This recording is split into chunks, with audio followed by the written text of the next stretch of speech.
was one team of 20 agents that were doing that they were doing more transactions than me, but I was still doing more volume than them, more sales volume. And I'll tell you, the big secret is to find that one KPI, the one key performance indicator that makes the needle move. And if you can find that one KPI in your business and focus on just that, then you can really do some damage. Why did I fail?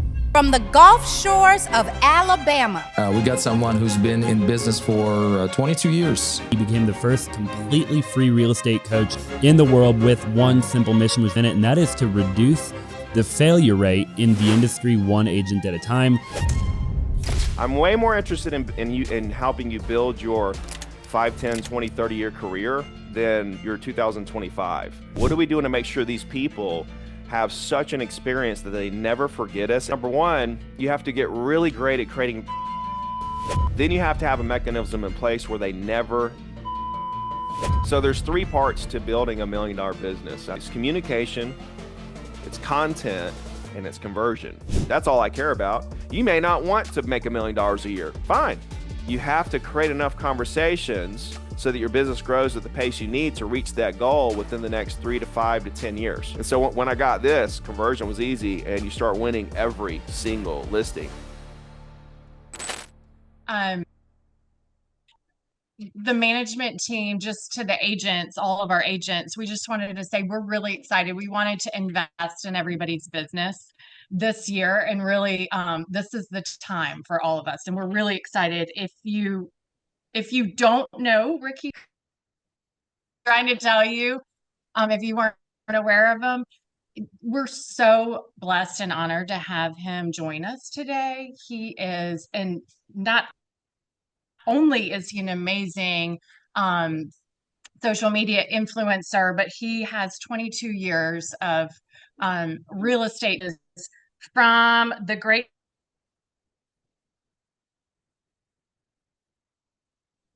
MLS producing agent, right? For over, tell me how many years. Sorry, Ricky, tell me how many years. 1,000 sales. Yeah. I was the number one agent in my MLS for 8 years in a row. 8 years.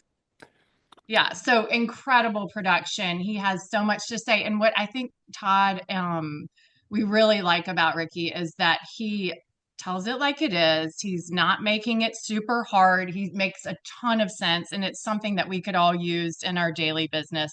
This is the time to just get in there and grind and do the work. And so we're really thrilled to have you here. So thank you so much for hopping in. Cool. So let me go back just for a second. I did start selling real estate in 2002. There's probably some agents in here in the room on Zoom that started before me. And that's really cool to think about, because you guys didn't, you might have had it. MLS was pretty new. Text messaging was really new. We didn't have electronic signatures. There was no Zillow. There was no social media at all when I started in real estate. And I was 20 years old when I got started, and everybody told me that I remember people laughing in my face. But that wasn't new to me, because everything I've done. So the first thing I want you guys to think about is kind of how I've lived my life up to this point, and that's everything I set out to do.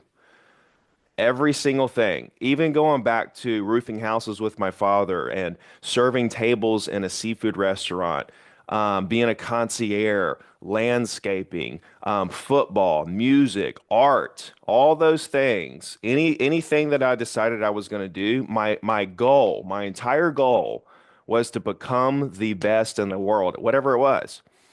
And that's really the way that you have to think about anything that you do in life. Otherwise, what's the point? And, to be best in the world, that's pretty far-fetched.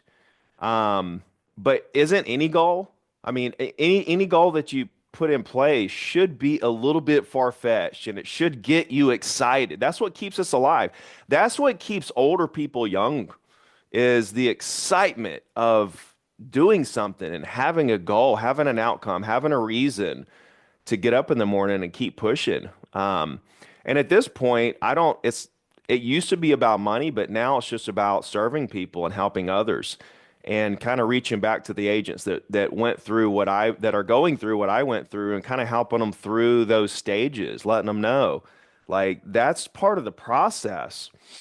But I got in and I was really young and people laughed and I was like, okay, people laughed when I said I was going to play football.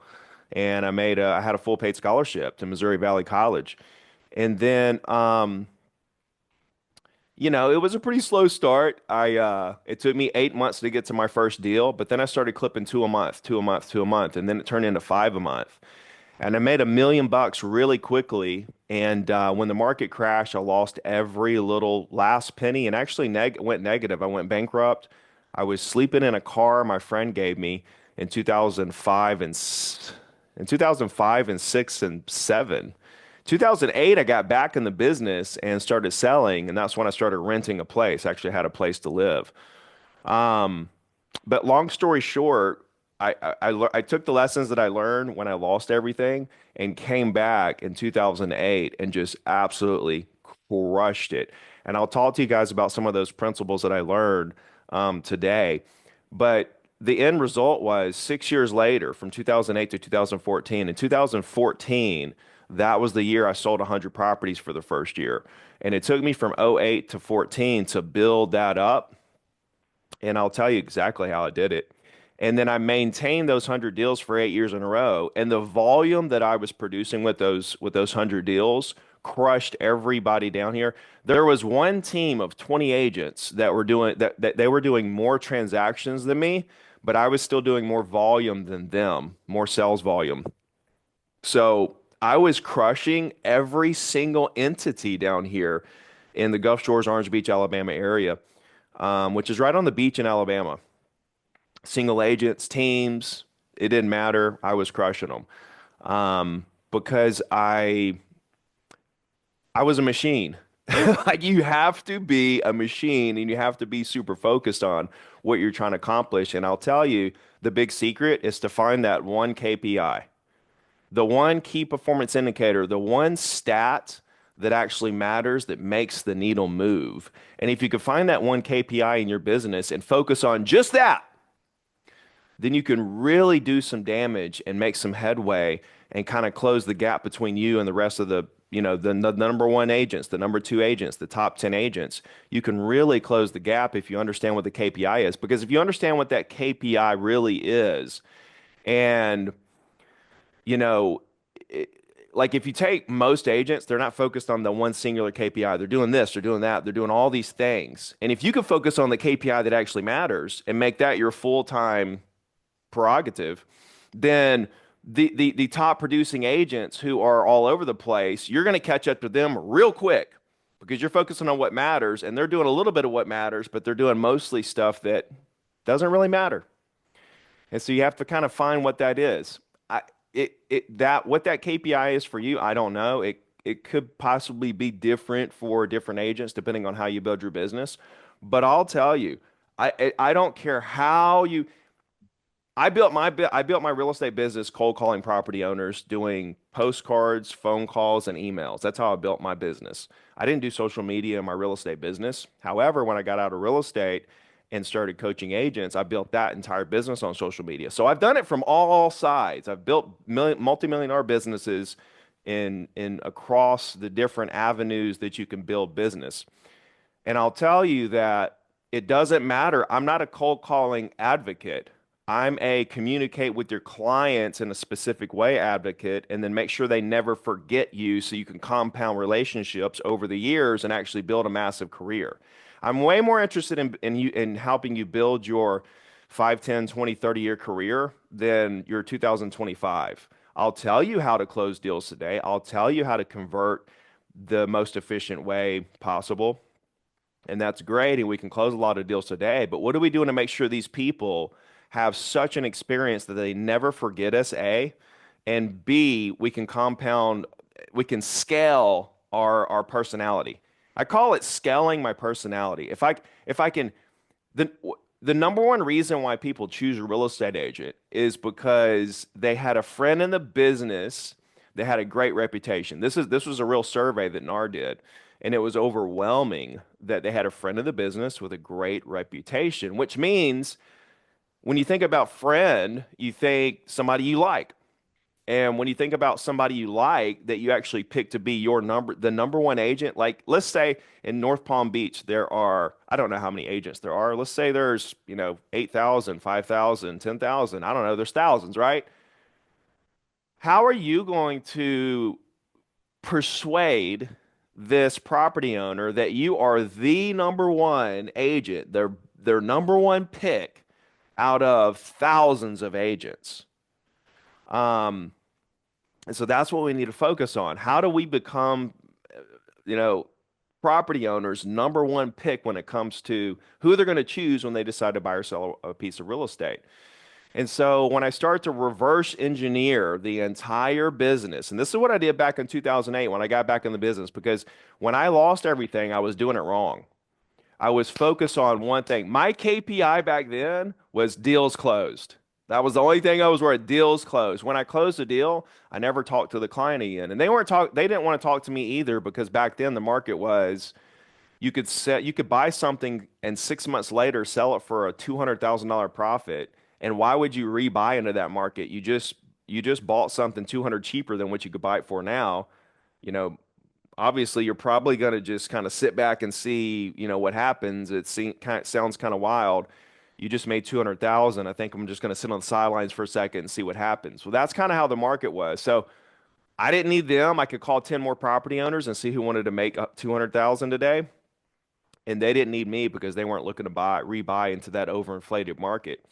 So I didn't build relationships. I didn't compound relationships. I was only focused on closing deals. And that's why I lost everything that I owned. So the first lesson that I learned was your KPI cannot be closing deals. And so when I started to peel back the onion of this thing, when I was working on an oil rig in Mississippi in 2007, I was watching the market because I'm studying, I'm reading books. I'm like, why did I fail? I'm the most honest, hardworking agent that I know. Why did I fail? Why did I lose everything? And I was just so curious. So I went down this rabbit hole. I read 100 books. I studied our local market. I watched the agents who were still selling. I watched the agents who left the business. And what I found was quite fascinating that a lot of my clients that I represented that bought things, they were still buying and selling stuff at the worst possible market, at the very bottom. Why were they doing that? They were selling bad assets and buying good assets. They were buying assets at 50%. They were getting rid of their bad assets and buying 50% off properties. And then it hit me like a ton of bricks. Wow. If I would have maintained the relationship with these clients, then I would have been their agent right now, and I wouldn't be on an oil rig in Mississippi, broke and homeless. And so when I got back in the business, I started having conversations a lot differently. And what I realized was that when I was having these conversations and I was treating them like they were my family, I could tell that the conversation was that they knew that I cared about them. And that wasn't the case before. They knew I cared about them. And then when they were talking to me, I could tell that they were starting to care about me and that we were creating this bond. And I thought, I was like, bingo, these people are going to do business with me for the rest of my life. And that's exactly what happened. And so there's a couple things. Number one, you have to get really great at creating great first impressions where they feel like, wow, this person's different. Then you have to have a mechanism in place where they never lose that feeling.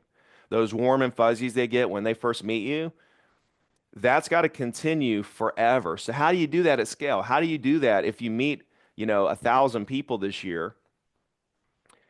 If you meet 5 people a day, 5 days a week, that's 1,200 people.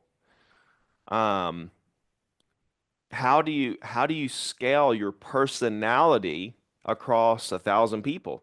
And how do you do it for the rest of your career? And then add 1,000 to it the next year. Now we're at 2,000. Add 1,000 the next year. Now we're at 3,000. And we're slowly building our business up where these people never forget us.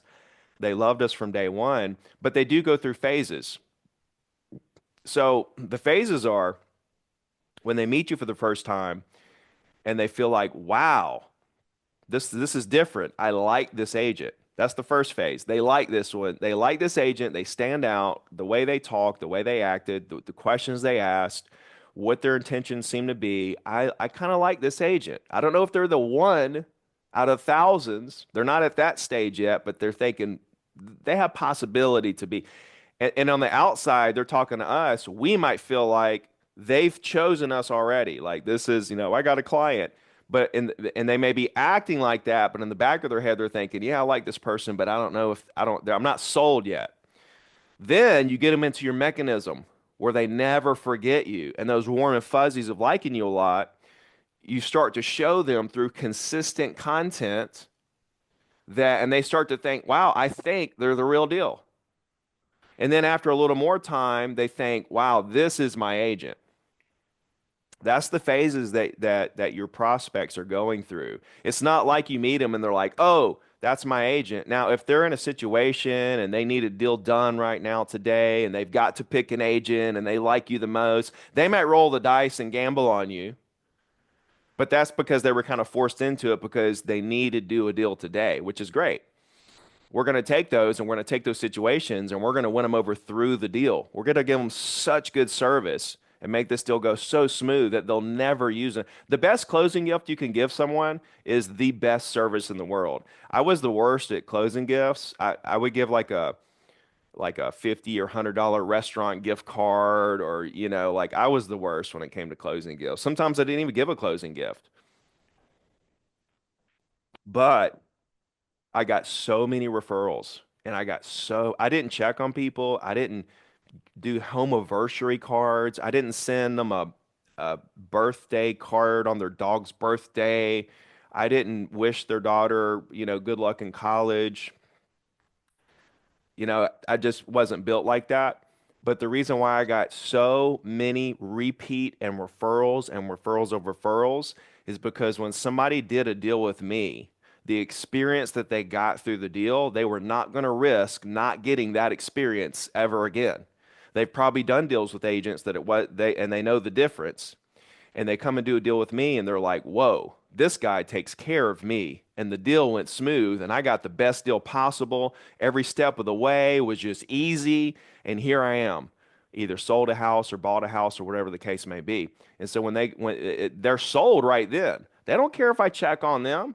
So I'm telling where you win or lose client. I don't care if you do home anniversaries, dogs' birthdays, etc.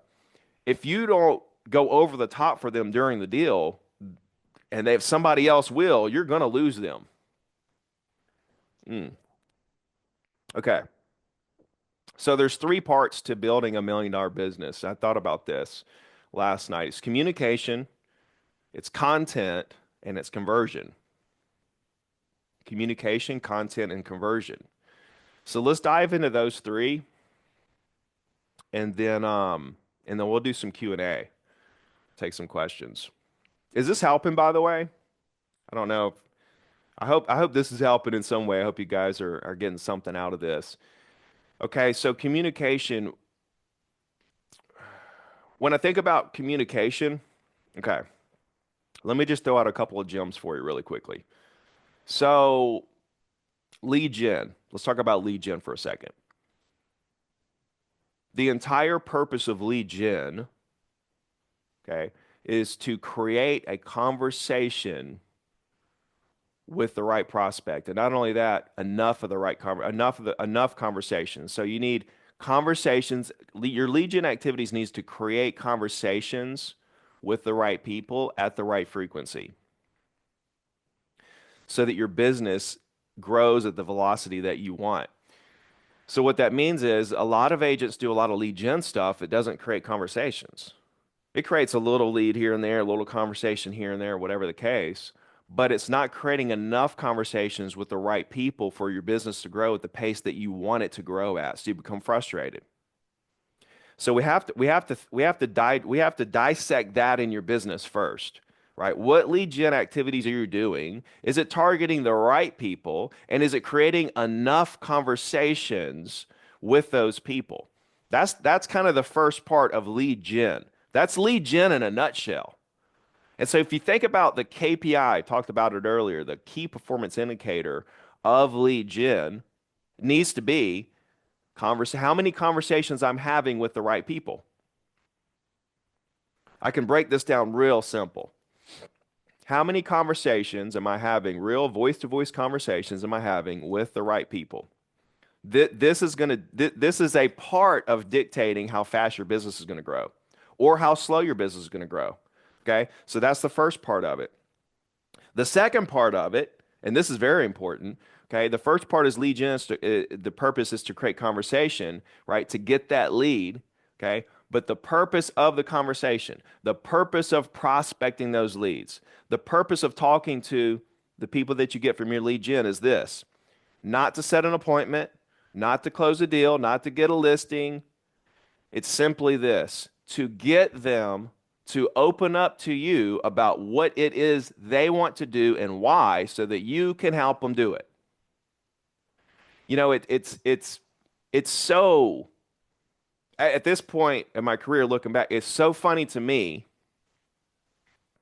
to watch agents make calls with the clear objective to set appointments, okay, or to, I don't know, get them to say yes or list their property or whatever it is, okay?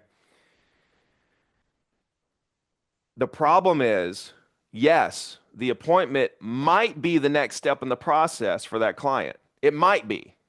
I don't know that yet, though, because I haven't talked to the prospect to see what it is they want to do and why, when they want to do it, how they want to do it. I have to dissect exactly what it is that they're trying to do and why before I know what the next step is.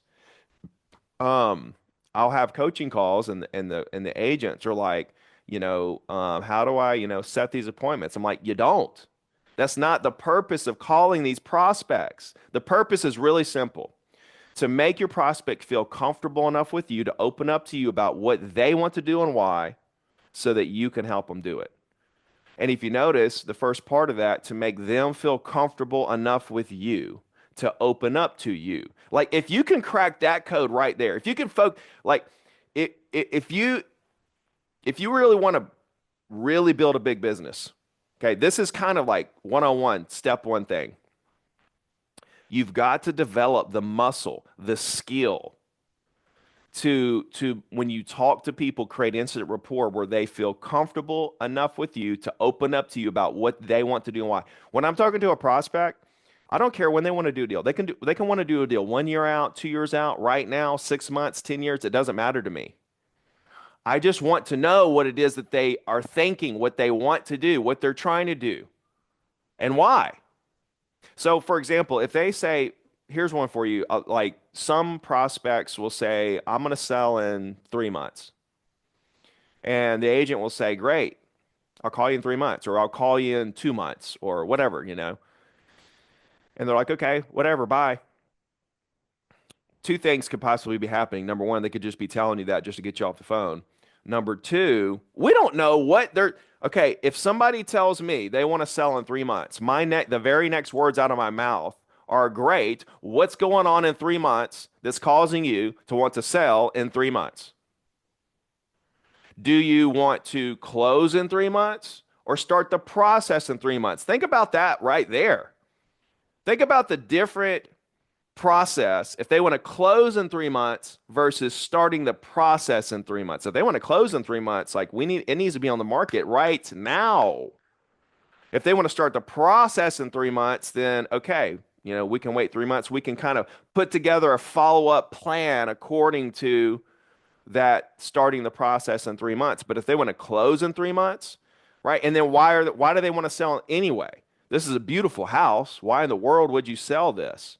Oh, well, I got relocated. I want to be closer to work over here. We kind of need a bigger house anyway. Okay, now you're starting to understand why people are doing what they're trying to do. You have to understand what a listing is.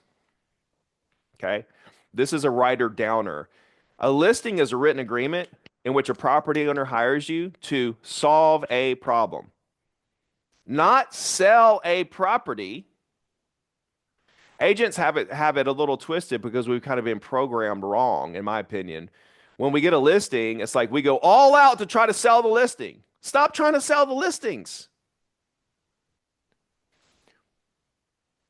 why would we? Okay, if there's an owner, like, does anyone here have a seller who doesn't care if their property sells or not? It's on the market, it's listed, and the property owner doesn't really care if it sells or not, right? It's just out there. They don't have to sell, they will sell, they might sell. If they can get this price, they'll sell. If they sell it for that, I'll do this. But they don't really care. And then you got people who are a little more motivated. There's different levels of motivation. So why are we handling this listing exactly the same as we're handling this listing over here?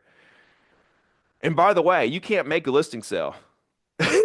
You cannot make a listing sell. If we could make listings sell, there would be no listings. We would have zero inventory at all times. Be zero for sale because we just make it sell before it even hit the market if we could make stuff sell. You can't make stuff sell. Days on the market down here, I just did my weekly email, and days on the market for condos on the beach is 98 days, which is average, which means some sell for a lot more, some sell in less than 98 days. Can I control the days on the market? Like the market dictates that. No, no, no, no. My job is to help people do whatever it is they're trying to do and why. That's my only job. And so when I think about communication, the first step, I really got to understand I've probably been programmed wrong in terms of what the objectives are of lead gen, what the objectives are of prospecting those leads, what the objectives are of the front end of the business. It's not to set appointments, it's not to get listings, it's to understand what they want to do and why. And I'll give you a nice little tip on this. If somebody says they want to buy or sell today, I'm like, why? Great, why? If someone wants to sell in 3 months, great, why? 6 months, great, why? A year, great. What's going on in your life in a year that's causing you to want to sell in a year? 2 years, what's going on then? All right, why is this in your head? 2 years. And what I want to do is I'm trying to get them talking about their situation. And what I'm trying to do is get them to talk about their situation, which gives me data that creates three more questions about what they have going on. And now I go three more questions deep. I get the responses of those. Their responses gives my genuine curiosity the opportunity to create three more questions. And I keep going deeper and deeper. And what you really want to do is go 5 to 10 questions deep. Once you go 5 to 10 questions deep, a lot of agents will come to me and say, I have this seller that wants to sell. We met and we talked about this. What do I do from here? I'm like, I don't know because I don't know why they want to sell. So tell me, why do they want to sell? And they'll tell me why they want to sell. And they'll give me an answer. And I say, oh, okay, well, because of that, well, why this? And I keep going deeper and deeper. And normally the agent is only about one question in, maybe two questions in. And the reason why they don't know what the next step is because they didn't go deep enough with what the client is actually trying to do in order to figure out what the next step is. And so the agent's lost because they quit asking questions. They're playing on the surface. They didn't go deep enough. And then the client's just kind of like don't really know what's going on either. And we're really kind of discombobulated. And that brings up another good point. When we're just focused on appointment, and an appointment isn't the logical next step in the process based on what they want to do and why, and we're still pushing for the appointment, the client's confused because we're on a totally different page than they are, and we're not listening to our client. So just really think about the way that you communicate with people and what the objectives actually are versus what the industry tells us they are so that we can get to the bottom of what people want to do. Once you get this down, it doesn't matter what your leads are. And again, I'm not a cold calling advocate. I'm an advocate of communicating properly with our clients and creating enough conversations. So you can do Zillow leads, Instagram, YouTube, Facebook, open houses. I don't care what you do. You can do for sale by owners expired, circle prospecting, direct mail. I don't care what you do as long as whatever you do is creating enough conversations with the right people for your business to grow at the pace that you desire. That's all I care about. You may not want to make $1 million a year. Fine. You may want to make $2 million a year. Whatever. Whatever your goal is, you have to create enough conversations so that your business grows at the pace you need to reach that goal within the next 3 to 5 to 10 years. And if you can't visualize that, then we've got to do something different. We're not having enough conversations. Zillow only produces so many leads a day. Oh, and I'll give you one more. This relates to the market specifically right now. Last year was the worst year in 30 years in terms of home sales.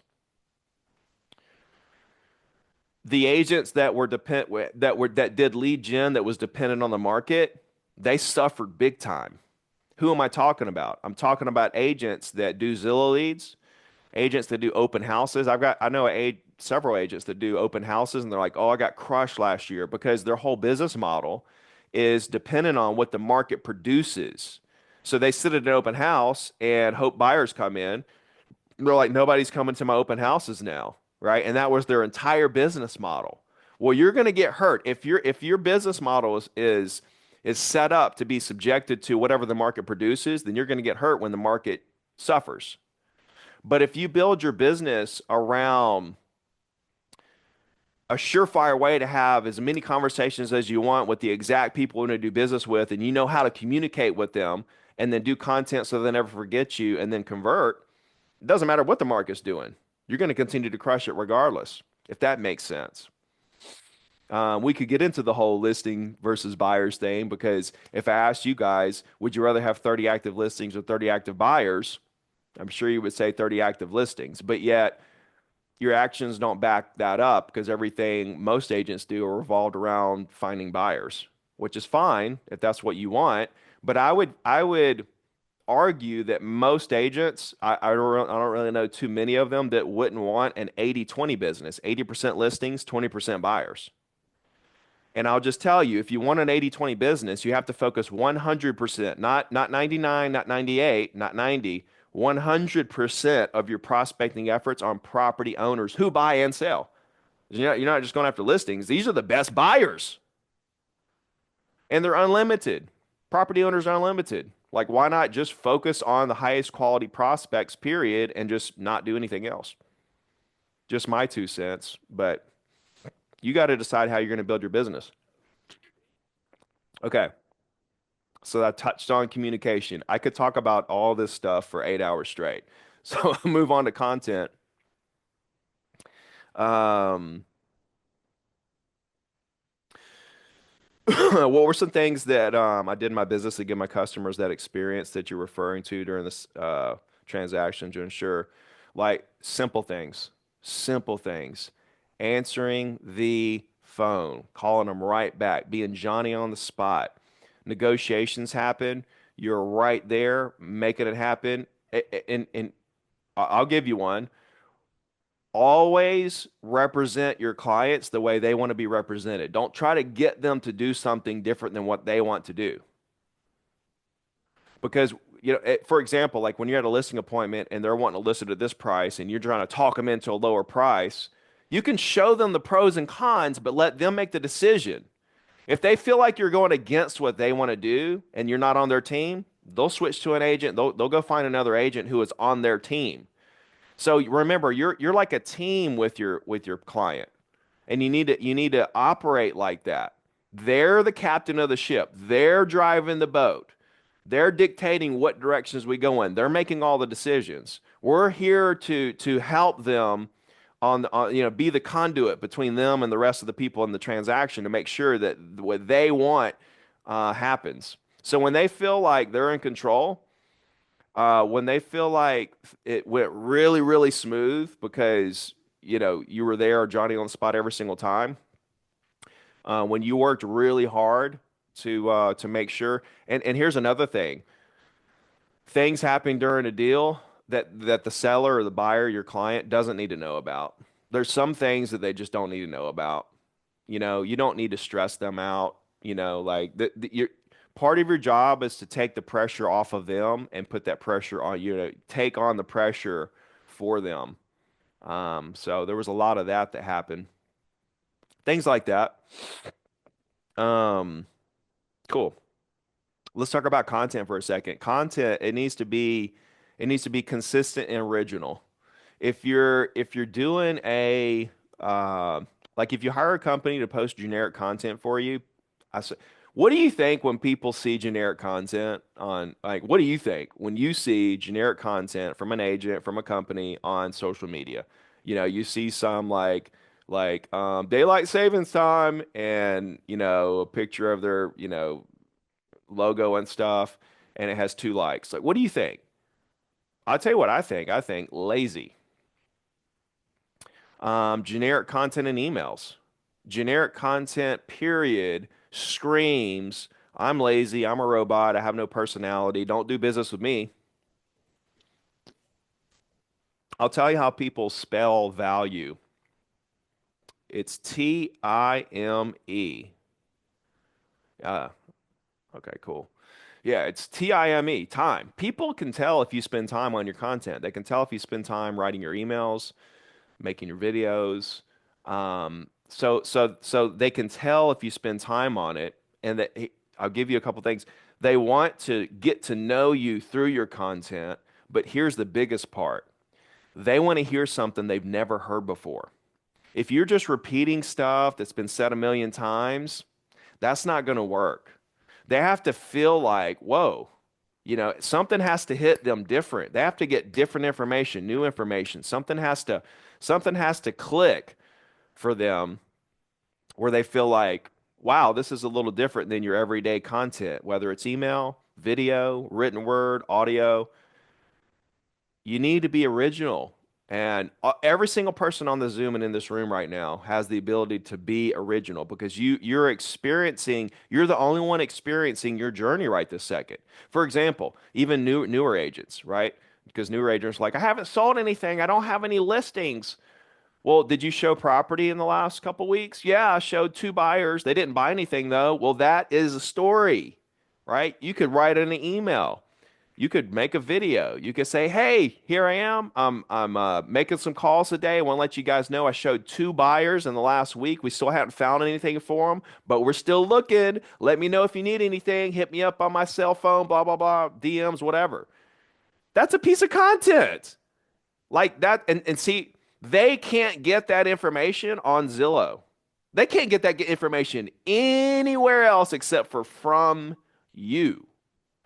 And so sharing these insights, you're giving them a window inside the market, a peek into the market that they can't get anywhere else. People are going to value that at a very high level. Okay. So I've touched on that. What you need to do, here's what every single person should do. I don't care what your lead gen is. I don't care what your thing is. You know, I talk to people who are crushing it on social media. They're not doing this. And what I foresee for them is them having to continue to do social media forever to get leads. If you do this, whatever your lead gen is, you don't have to do it forever because this is your retirement. Think about this. When you compound relationships, it's the same thing as saving for retirement, saving money for retirement. You put money in a bank so that at one point you can quit working and live off the money that you saved up. It's the same thing with compounding relationships. You're saving these relationships and you're piling up as many as you can until the day that you want to retire from prospecting, whether it's cold calling, social media, door knocking, open houses, direct mail, whatever it is. Once you've compounded enough relationships, at that point, and you're making the amount of money you want to make, you can throw away your prospecting and just live off your database now. Same way you can live off of your bank account when you've built it up to enough money that you can retire. You can live off of your database once you've built it up to enough money to where you can retire from prospecting. Whatever your prospecting is, Zillow leads, it doesn't matter what it is, as long as it's producing enough conversations to build your business at the velocity that you desire, and that you've got a mechanism where these people never forget you. So what's the mechanism? What's the best mechanism to make sure no one ever forgets you? Weekly email. A weekly email on the same day of the week forever. And so this email on the same day of the week, it shows your entire database how consistent, dependable, hardworking, honest, professional, knowledgeable that you are. And so what happens is they meet you. You have a great first impression. They like you and stuff. You get their information. They start getting the weekly email every Wednesday. And so they met you and they're like, oh, I like that person. Don't know if they're the one yet. They start getting the weekly email. They're like, oh, there's that person. Wow, emails. And then they get it every single Wednesday. And after a little bit of time, they're like, oh man, this person's like the real deal. They're putting out real information, real opinions on what's happening in the market. Not just giving me cold, hard facts, not just giving me, here's what sold, saying, here's what sold and here's what I think about it. Here's a great deal. Here's the best deal on the market right now. Here's why I think it's the best deal. Here's a new restaurant in town. I went there. The service was amazing. We had the shrimp etouffee. Ask for the molten lava cake. Tell them Ricky sent you. Reply back for a chance to win a gift card. Like real content. And they see it every single week and they go from, I like this person. Wow, I think they're the real deal to this is my agent. And this is how the process works. And if you can compound enough of these relationships, so you can have enough conversations to plant the seeds, to start building your compounding relationship business, what happens is, let's use the example earlier. You get 1,000 people your first week. I mean, your first year, right? The next year you have another 1,000. Well, you worked for 1,000, but you still had 1,000 from last year that are getting the weekly email and still know you like they're your brother, sister, mother, best friend from high school. And so in the year three, you do it again. Now you got 3,000 people. So your business is 3 times as big as it was year one. 3 times as big as it was year one, but you did the same amount of work as you did year one. Why? Because you compounded the relationships. And email. Why email? Because you control the algorithm. It's a social media platform that you control the algorithm. They're going to see it in their inbox, even if they don't engage with it.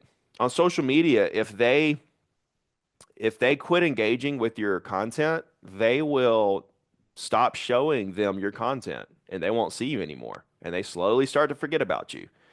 You should do social media every single day, no doubt, but use it to get their data to get into your social platform, which is your email. And you should do text blasts as well. That it should be email should be the foundation. Text blast should be the icing on the cake to fill in the gaps. And then social media and everything else is just the sprinkles on the cake. That's how you build the biggest business, the most efficient, a passive business. Because I wanted a business where I just woke up and just deals were just laying there, laying in my lap, just falling in my lap, falling in my lap, falling in my lap. And that's exactly what happened. So in 2017, so I did 100 deals in 14. Then I started working on increasing my price points. And by 2017, I was making $1 million a year. And in 2017, that was the last year I ever made a cold call or prospected in any way. I didn't do social media. I did no pop buys. I didn't do postcards anymore. I didn't do anything. I didn't check on my clients. I didn't even call and check on them. I was too busy servicing all the clients I had going on. They're looking to buy and sell from the weekly email. And in 2017, I made the mill. I quit prospecting, and I made a mill every year after that for 4 more years. So I did a mill 1 to 1.2 for 5 years in a row. The last 4 of those, zero prospecting. Why? Because you prospect, if you compound relationships the right way, and you prospect all the way to the year that you make the amount of money you want to make, you can quit prospecting. You want to make $500,000? Prospect every year until you've built the number of relationships up to the level where you made the $500,000. Then you can quit prospecting for the rest of your life and live off the database. You want to make $1 million? Prospect till you making $1 million, like I did. You want to make $2 million? Prospect till you make $2 million. Doesn't matter what it is, you prospect till the year that you make it, and then you're done if you do this right. Okay. Kind of getting low on time. Conversion. I'll just touch on it and then we'll do some questions. But conversion's easy because I'm not trying to convince anyone to do something. I'm trying to help them do what they want to do. So the whole purpose, the way that I convert is getting them to talk about what it is they want to do and why. And the more I can get them to talk about what they want to do and why, the more information I have to put together a perfect customized plan around what they want to do. And then I say, okay, based on what you want to do. And by the way, very few agents, if any, are even going this deep. They're just focused on trying to close the deal, close the deal, close the deal. And then you come in there and you're like, oh, well, why do you want to do that? Oh, well, why that? Okay, well, if you do that, you're going to do this. And you just keep going deeper and deeper and deeper. And next thing you know, you've got you know more about what they want to do than they do at that point. And then conversion becomes real easy. because you're not really converting. You're putting together a plan for them, and you're saying, "Hey, here's what we need. If this is what you're wanting to do and why, now that I understand everything, here's our best plan, and here's the next step. Are you ready to move forward?" Yes, of course they are. No one's ever talked to them like that. Every other agent's just trying to get them to sign the line right then, and they don't even understand why. That's so funny. Agents convert, and they don't even know why they're converting. Like they don't even understand to the fullest why this person is trying to do what they're trying to do. And so when I got this, conversion was easy, and you start winning every single listing, regardless of how many people they're interviewing. Mm, cool.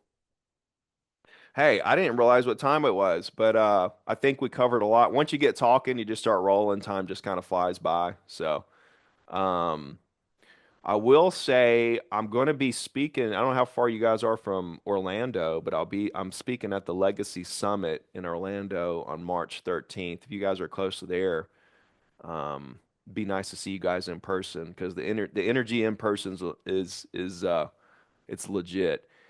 Cool. Let's take a few questions if you guys have any. Anybody on the Zoom, if you would like to, you can maybe put your hand up on the Zoom or maybe unmute. Or if the room full of the 2030 agents, maybe Katie could maybe repeat some questions or whatever the case may be. But I'd love to maybe answer a few questions that I inspired in you to try to help you guys go a little deeper. Okay. You're on mute. What's up?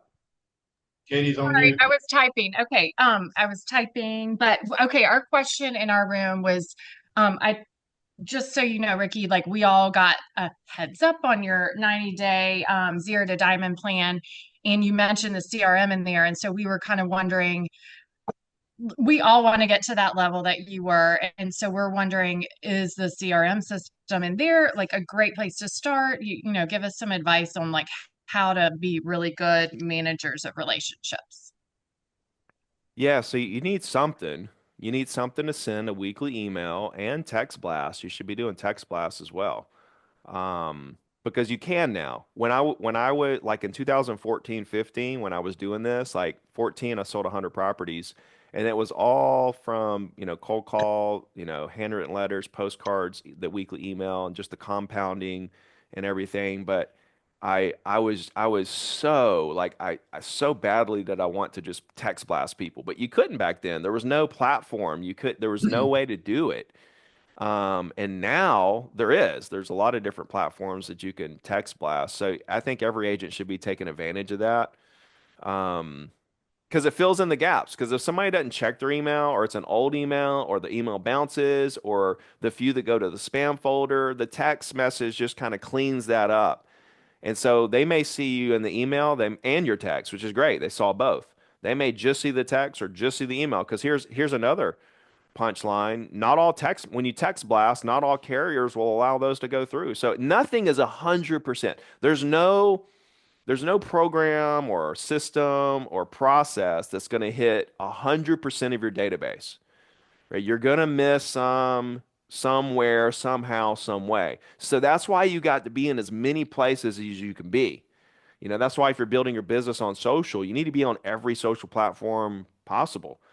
But I believe that email should be the foundation of your business, of your compounding relationships business, and then text should be the layer on top. What platform you use, it's just whatever works best for you. I do own a platform that you can use, zerotodiamond.com. Um, and it's a you can I've got my templates in there. I do some coaching calls for the members there, and you can text blast. I love the platform, and I especially love the texting aspect of it because it's right there in your computer, like it's an email inbox, and you're texting back and forth. You're messaging on your computer, but it's hitting them right there in their text, back and forth. Um, so yeah. If you guys want to take a look at that, you can.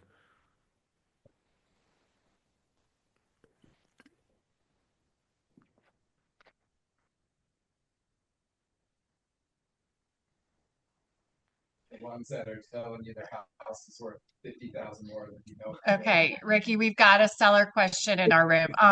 What do we do with the sellers that seem like they don't really want to sell? They're asking too much. They're not super motivated. What do you do when you hear I that? don't, I don't, I don't know. I don't know why I don't know why they're wanting to sell for too much. See, I have to get inside their head about why they want to sell for too much. Because when I'm talking to a seller that wants too much, here's one thing that you guys should know too.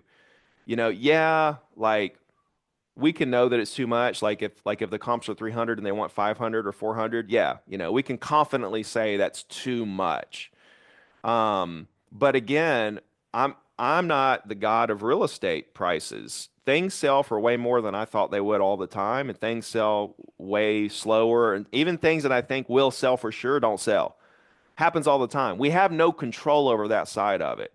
So I kind of go into these situations knowing that I have no control over it. I'm trying to help this person do whatever it is they're trying to do. So if they want way too much and I've went through all the expectations, okay, well, it's worth 350, you want 425, the chances of that selling and us getting a contract is probably about 5%. Are you okay with 5% chances of getting a contract, or maybe even 1% or 2%? Right? So you create this percentage instead of just saying it will sell or it won't sell. I like to do percentages. So like if it's worth 350 and they want to price it at 399, I'm like we probably got a 10% chance that we'll get an offer on it unless we start reducing the price at some point. That's more than likely the scenario, Mr. Seller. Are you okay with that? And I run through the reality of the situation with them, okay? And that's step one is running through the reality, the expectations, and all that. But that's just step one. Once I get to the bottom, because they may say, no, I don't want a 10%. I need a 50-50 shot. Okay, we need to do 369 or 375 for a 50-50 shot. Okay. So I hadn't got to the bottom of what they actually want to do. So that first step is just giving them the probabilities and trying to see if they sway to a different spot price wise. So I'm trying to get to where I've got them nailed down to what they actually want to do price wise based on reality. Then the next step is understanding why. Okay, you want a 50-50 shot, I think 375. You want to do 375? Okay, cool. Why do you just want a 50-50 shot? I've got to get all the way inside their head before I can really understand what we're trying to do here. Because if you want a 50-50 shot, then you don't really care if it sells or not. Why is it that you don't really care if it sells or not? These are the exact word for word questions I would be asking my clients. Once I understand the actual depths of what they're trying to do and why, I think the problem is agents don't ask enough questions. You're not going deep enough with what they're thinking and what they want to do. And so then we're kind of lost. Like, what do we do? Well, I don't know. I gotta understand what they're trying to do first, and then I can back into what we should do to best serve them. Does that help?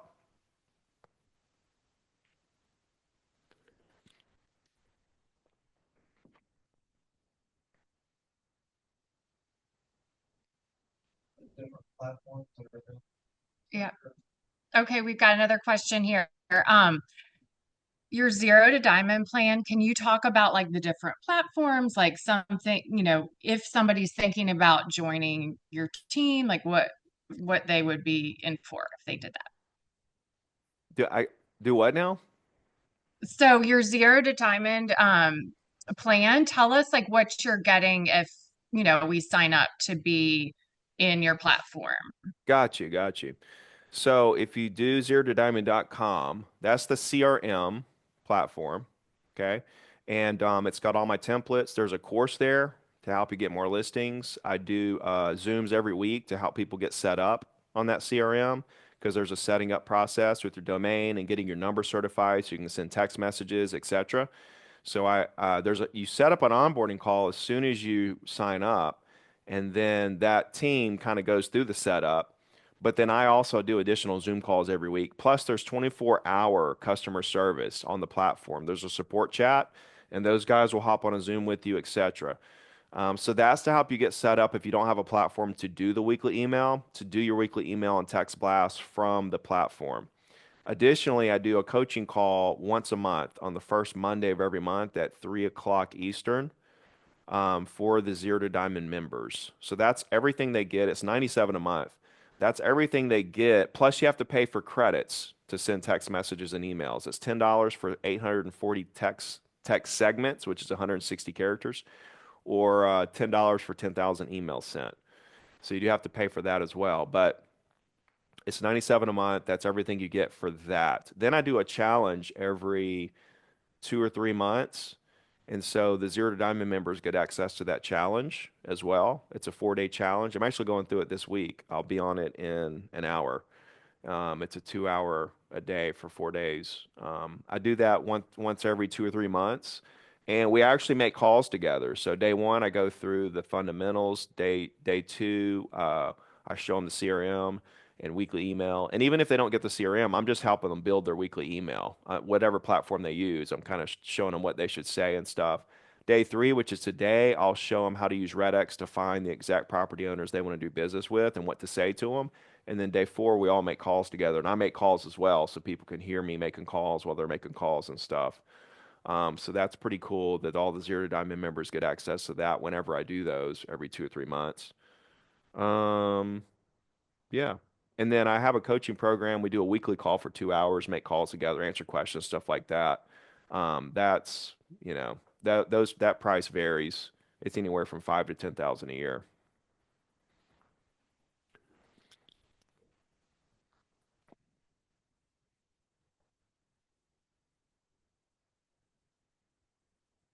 Does that answer your question?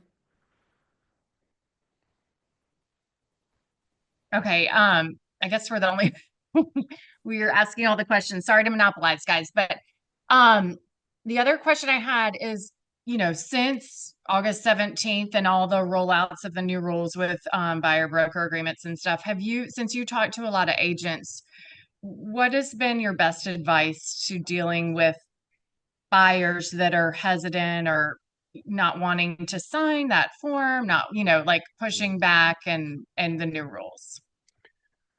Well, if you look at the data, I think commissions have went up since the new rules. They kind of dropped for a second and then kind of rebound, and they're actually up exactly where they were this time last year, or at that point in 2023 when they looked at that data, and they looked at it over across, I want to say 225,000 transactions. So it's really good, accurate data that commissions haven't dropped. They've actually went up. So that's really cool. And the sellers are still paying it. It's just a different setup where we ask for it in the purchase agreement versus, and I like hindsight's 2020. Like this was actually a cool. This is it almost like this better because nothing. Okay, are you guys in a market where the listing agent gets more? It's normally 50-50.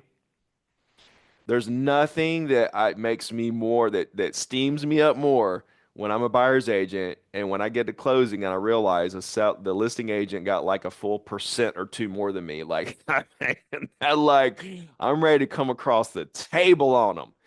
And but I like this because we actually negotiate our commissions ourselves.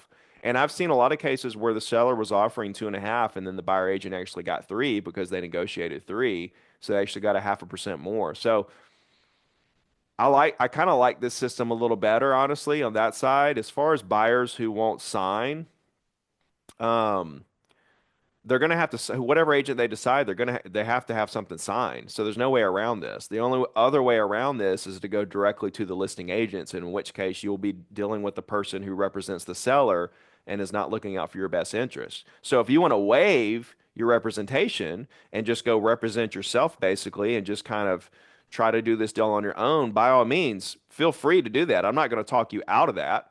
But if you want representation, and you want somebody to take the load, because here's the reality of the situation. Buyers, and you can tell this to your buyers think, based on a real survey, buyers think that their agent worked 15 hours for them through the whole deal. In reality, because this was real data, this was clocked. In reality, the buyer agent worked on average 87 and a half hours. On average, around 90 hours on average, which means there's probably a lot that worked 100 plus hours. And so there's a big disconnect between the buyer's perception of what we do and what we actually do.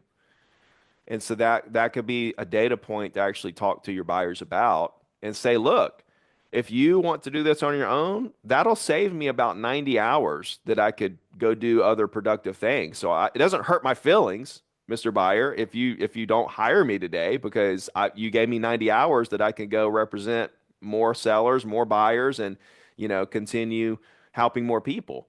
So I lay all the cards out there and again let them make the decision. I'm not trying to convince them to work with me because I believe that a man convinced against his will is of the same opinion still. And I I'm just they're gonna still continue to think it if let's put it like this. If I have to twist a buyer's arm to sign a buyer agency agreement to work with me, chances are they're going to be a really tough client to deal with. So that's kind of like a great little, that's a great little funnel there, a great little way to weed out the ones you don't want to work with. If you're not willing to sign that, chances are they weren't going to be very nice to work with anyway. And you could probably spend your time more wisely. So, yeah, just get good at putting all your cards on the table and articulating it in a way that, that shows your value and then let them make the decision and whatever their decision is you're not just remember this we're not looking for yeses, we're looking for decisions. I don't care if it's no. I'm just tell me yes or no.